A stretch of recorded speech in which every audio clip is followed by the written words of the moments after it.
بسم الله الرحمن الرحيم هل أتى على الإنسان حين من الدهر لم يكن شيئا مذكورا إنا خلقنا الإنسان من نطفة أمشاج نبتليه فجعلناه سميعا بصيرا إنا هديناه السبيل إما شاكرا وإما كفورا إنا أعتدنا للكافرين سلاسل وأغلالا وسعيرا إن الأبرار يشربون من كأس كان مزاجها كافورا عينا يشرب بها عباد الله يفجرون تفجيرا يوفون بالنذر ويخافون يوما كان شره مستطيرا ويطعمون الطعام على حبه مسكينا ويتيما واسيرا إنما نطعمكم لوجه الله لا نريد منكم جزاء ولا شكورا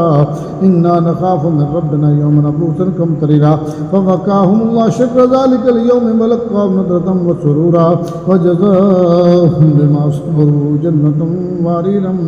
متكئين فيها على الأرائك لا يرون فيها شمسا ولا زمهريرا ودانية عليهم ظلال وبذلت قطوفها تذليلا ويطاف عليهم بآنية من فضة وأكواب كانت قوارير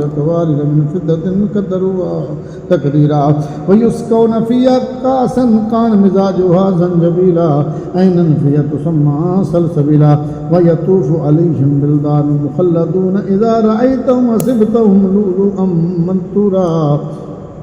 وإذا رأيت ثم رأيت نعيما وملكا كبيرا عاليهم ثياب سندس خضر واستبرق وحلوا أساور من فضة وسقاهم ربهم شرابا طهورا إن هذا كان لكم جزاء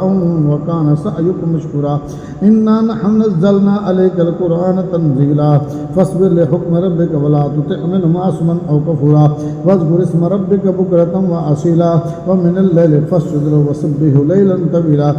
إن هؤلاء